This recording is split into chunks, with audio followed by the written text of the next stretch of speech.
Mothangjak mung belai kalai shake Kristo Jishu ni bisingtui kaitor chini bagi tiar khalaikhya.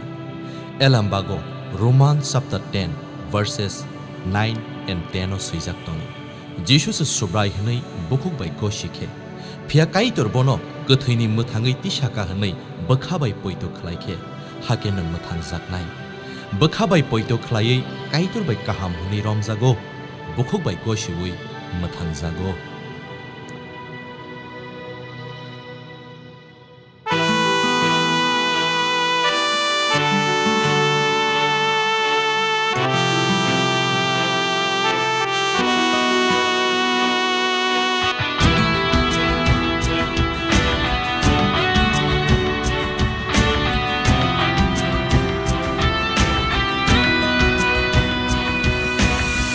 Jesus ani subrai hana yang lego shika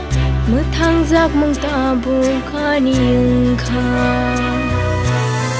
Jesus ani subrai hana yang lego shika muthangjak mung tabu ani angkha. Bukhabai poito khoi ma ba Kaido ni mokono ang leta buka hamangha Bukhabai poito khoi ma ba Kaido ni mokono ang leta buka hamangha Jisu ano fioka ang leta bu fion zakse Sailing liya fang nini besase Jishu ano fioka ang leta bu fion zakse Sailing liya fang nini besase Bukhabai poito khoi ma ba Kaido ni mokono ang leta buka hamangha Bukhabai poito khoi ma ba Kaido ni mokono ang leta buka hamangha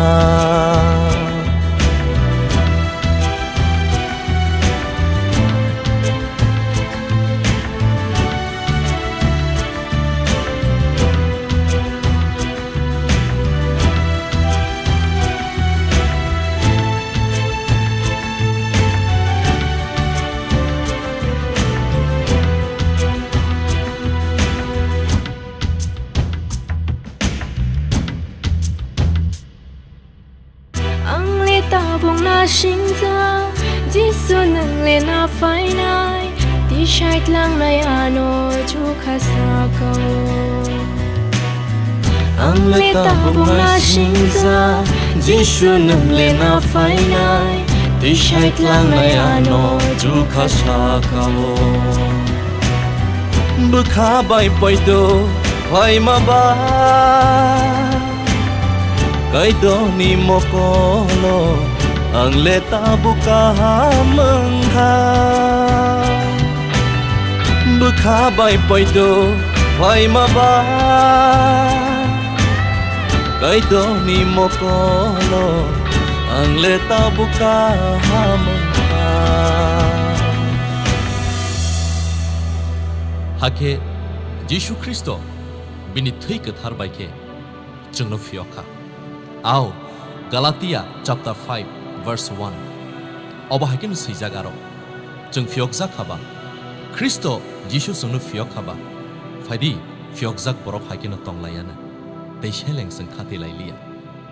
Tabung na singjak nai simise Hebrew chapter 9 verse 28 sijak tong Abo hakino Kristo ashuk borok ni bagai sumsokno sakakna bagai waisha baino sakno rekha Botei waisha phaipenai sumsok sakakna bagaya bono nai singi tongnai rokno mothangna bagi se phainai a mothangjak mo abo nini bagino amen